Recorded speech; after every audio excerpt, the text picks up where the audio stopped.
வணக்கம், welcome to Nalini's kitchen. அன்றும் இன்றும் இன்றைக்கி நம்ம பார்க்க போகிறது மொனாக்கோ பிஸ்கெட். இந்த சால்ட் பிஸ்கெட் இருக்கு இல்லையா, இதை வச்சு நம்ம ஒரு ஸ்நாக் வெரைட்டி பார்க்க போகிறோம். இது ஒரு ஹெல்த்தியான ஸ்நாக் வெரைட்டி. நான் ஒரு பேக்கெட் எடுத்து வச்சுட்டுருக்கேன். ஃபஸ்ட்டு கார்னிஷிங்க்கு என்னங்கிறத சொல்கிறேன். கொஞ்சம் ஒரு கைப்பிடி அளவுக்கு கொத்தமல்லி பொடியாக நறுக்கி வச்சுருக்கேன். கொஞ்சம் கேரட் திருவி வச்சுருக்கேன்.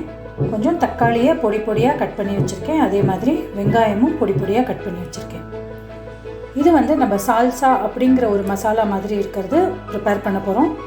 இதில் ஒரு கைப்பிடி அளவுக்கு கொத்தமல்லி, 2 பூண்டு, ஒரு பச்சை மிளகா கட் பண்ணி போட்டிருக்கேன். ஒரு ரேண்டமாக கட் பண்ணி போட்டிருக்கேன்.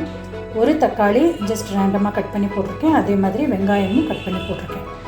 ஸோ இதோடு நான் என்ன ஆட் பண்ண போகிறேன் அப்படின்னா, ஒரு 1/4 ஸ்பூன் அளவுக்கு உப்பு ஆட் பண்ண போகிறேன். அதே மாதிரி டொமேட்டோ சாஸ் இல்லைன்னா கெச்சப் எது வேணாலும் எடுத்துக்கலாம்.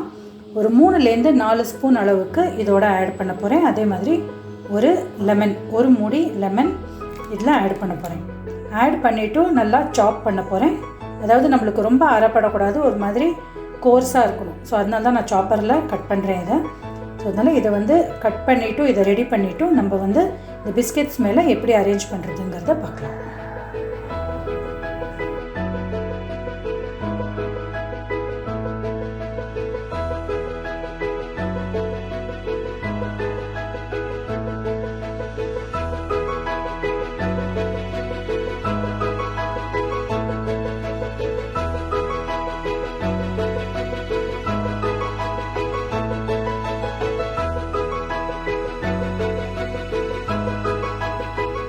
பார்த்தீங்கன்னா இந்த சால்சா ரெடி ஆகிடுது.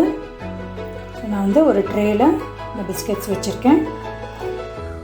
அதே மாதிரி நம்ம வெஜிடபிள்ஸ் போடும்போது நல்லா மிக்ஸ் பண்ணிகிட்டே போட்டுடலாம்.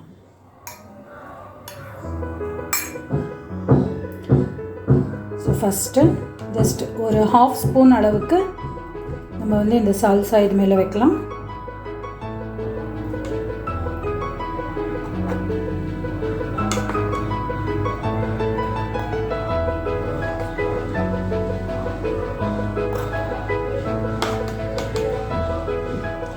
இதுக்கு மேலே கொஞ்சம் வெஜிடபிள்ஸ்.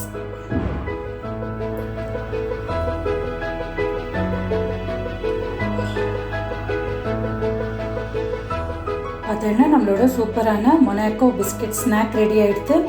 இது செய்கிறதுக்கு ஆல்மோஸ்ட் ஒரு 8 to 10 மினிட்ஸ் கூட ஆகலை. ரொம்ப டேஸ்டியாக இருக்குது. ஸோ இதை எல்லோரும் ட்ரை பண்ணி பாருங்கள். நம்ம நெக்ஸ்ட் வீடியோவில் மீட் பண்ணலாம். தேங்க்யூ.